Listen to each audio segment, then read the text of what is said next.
Hello friends नमस्कार। तो friends देखंतु निज निज ब्लॉक रे ब्लॉक कोऑर्डिनेटर पोस्ट में एक बहुत बड़ नियुक्ति रोचे। ए नियुक्ति प्रक्रिया द्वारा आपण माने निज ब्लॉक रे एक सरकारी चाकरी पाई परिबे। एथिरे आपण को 31 रु 35 हजार पर्यंत पर मंथ सैलरी देखिबा को मिलिबो, जहा कि एक बहुत भलो सैलरी रहूची। एवं एथिपई कोनोसी मध्य एप्लिकेशन फी नहीं, नो एप्लिकेशन फी रहूची। तो आपण माने एथिरे फ्री ऑफ कॉस्ट रे मध्य आवेदन करि परिबे। एवं एथिरे जेहेतु ऑनलाइन मोड रे आवेदन रहूची, तो आपण माने निज मोबाइल माध्यम रे भी एही पोस्ट रे आवेदन करि परिबे। फ्रेंड्स आपण माने एथिरे किपरि आवेदन करिवे, आवेदन करिवार कंप्लीट इन्फॉर्मेशन मु आपनको ए वीडियो माध्यम रे जणाइबी। तो वीडियो को शेष पर्यंत देखि नेबे।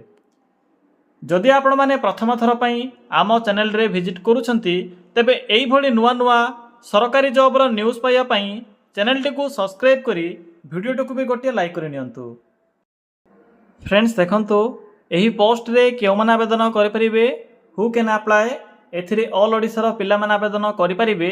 आम ओडिसा रो सबु जिल्ला रो पिला माने एही पोस्ट आवेदन करि परिबे। जेंडर टी भी बोथ मेल एंड फीमेल रहूची, तो उभय पुरुष और महिला प्रार्थी माने भी एही पोस्ट आवेदन करि परिबे। जदि आमे सैलरी कथा कहिबा, तेबे 31 रु 35 हजार पर्यंत सैलरी रहिबो। आपण के थिरे अदर अलाउंस मध्य देखिबा को मिलिबो। ब्लॉक लेवल जॉब रहिबो। ओडिसा भितर तो पोस्टिंग रहूची ब्लॉक स्तर रे। देखंतु एथिरे केउ सब पोस्ट पे वैकेंसी रहूची।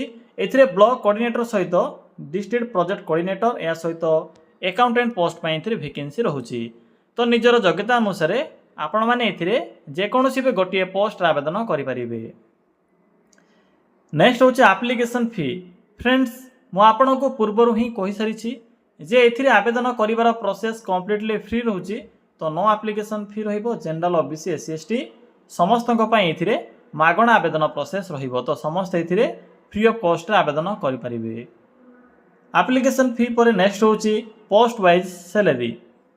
तो पिला माने देखि नियंतु जे एथिरे केउ पोस्ट पई कोन सैलरी रहिबो। जदि आपण माने डीपी कोऑर्डिनेटर बा डिस्ट्रिक्ट प्रोजेक्ट कोऑर्डिनेटर आवेदन करूछंती, तेबे एथिरे आपनको 31,000 टंका प्लस अदर 4,000 रो अलाउंस, जहा कि 4,000 टंका अलाउंस रहिबो। ब्लॉक कोऑर्डिनेटर रे 27,000 टंका रहउची स्टार्टिंग सैलरी। अकाउंटेंट पोस्ट पई 24,000 टंका पर मंथ सैलरी रहिबो। तो पिला माने आपण माने एथिरे एही स्ट्रक्चर अनुसार मंथली बेसिस रे सैलरी पाई परिबे। नेक्स्ट आसिला एज लिमिट। फ्रेंड्स एथिरे आवेदन करिवार मिनिमम एज लिमिट रहउची 18 वर्ष एवं मैक्सिमम रहउची 42 वर्ष। जदि आपणकर बयस मिनिमम 18 वर्ष कंप्लीट हो जाउथिबो, तबे पोस्ट आवेदन करि परिबे। मैक्सिमम तो 42 वर्ष बयस रहउची। बाकी ओबीसी एससी एसटी और पीडब्ल्यूडी कैटेगरी पिला माने भी एथिरे एज रिलैक्सेशन पाई परिबे बा अतिरिक्त एज सुविधा पाई परिबे। नेक्स्ट आसिला सिलेक्शन प्रोसेस। फ्रेंड्स देखंतु एथिरे तो एप्लिकेशन फी भी फ्री रहउची एवं आपण माने निज मोबाइल रे जेहेतु आवेदन करि परिबे घरे बसी, मु भी आपण को फुल प्रोसेस टी कहि देबी। तो जदि आपण माने एलिजिबल होथिबे निश्चित रूपे फॉर्म टी को भरि नियंतु।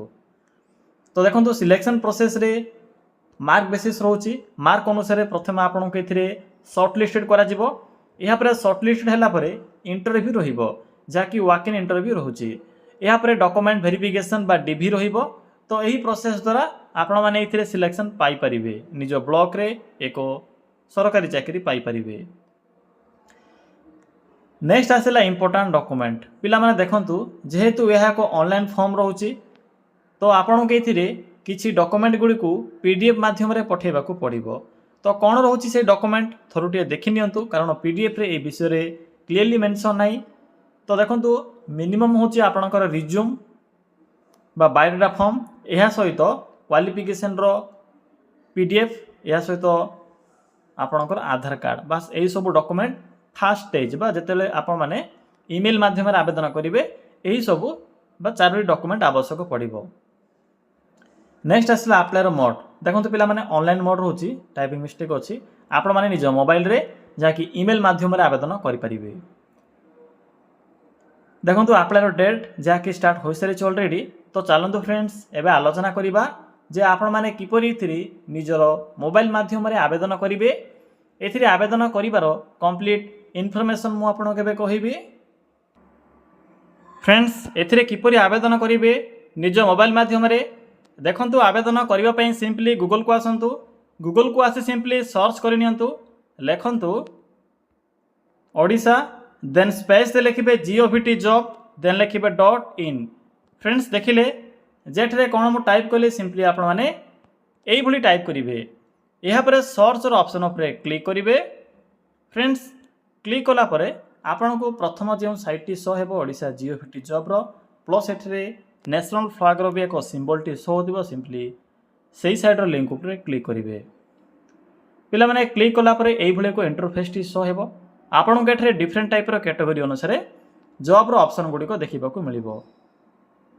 देखंतु राइट साइड रे एक ऑप्शन अछि ब्लॉक लेवल जॉब तो आपण माने एही ब्लॉक लेवल जॉब्स रो एही सेक्शन रो लिंक ऊपर क्लिक करंतु। पिला माने क्लिक कला परे आपण को प्रथमे ही ओडिशा ब्लॉक कोऑर्डिनेटर रिक्रूटमेंट 2026 रो एही फर्स्ट लिंक ऊपर क्लिक करिवे। पिला माने क्लिक कला परे एही भली किछि शो हेबो यारो फुल इन्फॉर्मेशन देखिबा को मिलिबो। देखंतु एथिरे जो आवेदन करिवार लास्ट डेट होची 15 एप्रिल 2026 होची आवेदन करिवार लास्ट डेट। बाकी टर्म्स एंड कंडीशन मेंशन करा जायछि। एबे देखंतु किपरि आवेदन करिवे सिंपली शेष को आसंतु। एठरे इंपोर्टेंट लिंक अछि पीडीएफ लिंक अछि पीडीएफ लिंक ऊपर क्लिक करंतु। फ्रेंड्स पीडीएफ लिंक ऊपर क्लिक कला परे एई भली एक नोटिफिकेशन पीडीएफ टी ओपन होइथिबो जहाँ कि डिस्ट्रिक्ट प्रोजेक्ट कोऑर्डिनेटर सहित ब्लॉक कोऑर्डिनेटर एवं या सहित अकाउंटेंट पोस्ट रो नोटिफिकेशन देखिबा को मिलिबो। तो क्वालिफिकेशन चेक कर नेबे मिनिमम डिग्री पास होची एथिरे आपण माने जदि अकाउंटेंट रे आवेदन करिवे तेबे आपण माने डिग्री कंप्लीट करथिबे अकाउंटिंग किंबा फाइनेंस रे किंबा जदि आपणकर कॉमर्स स्ट्रीम थिबो तेबे से अनुसार आवेदन करि परिबे। बाकी कोऑर्डिनेटर पोस्ट में डिग्री किंबा आपणकर और देखंतु कोन अछि क्यों क्यों स्ट्रीम एथरे मेंशन अछि आपणकर ऑनर्स कोन थिला आवेदन करि परिबे एथरे मेंशन कर दैछि भला भाबरे पढि नेबे। तो मोटामोटी कहबा को बोले एथिरे डिग्री जदि कंप्लीट करथिबे +3 कंप्लीट करथिले आवेदन करि परिबे। एबे देखंतु किपरि आवेदन करिवे पिला माने देखंतु एथरे मेंशन अछि आपण माने 15 एप्रिल 2026 पूर्वरु ए जो ईमेल एड्रेस अछि ए ईमेल एड्रेस रे निजर बायोडाटा फॉर्म सेंड करिवे।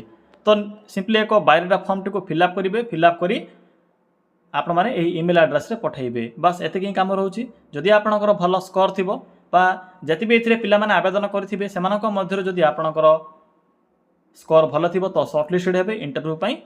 तो एही प्रोसेस द्वारा आपण माने एथिरे आवेदन करि परिबे। बाकी लास्ट डेट एवं जॉब प्रोफाइल इन्फॉर्मेशन मध्ये एथिरे मेंशन अछि तो चेक करि नेबे। तो फ्रेंड्स या थिला ब्लॉक कोऑर्डिनेटर पोस्ट आवेदन करिवार इन्फॉर्मेशन। जदि आपन को किछि भी डाउट लागे तेबे कमेंट सेक्शन कमेंट करी जणाई परिबे।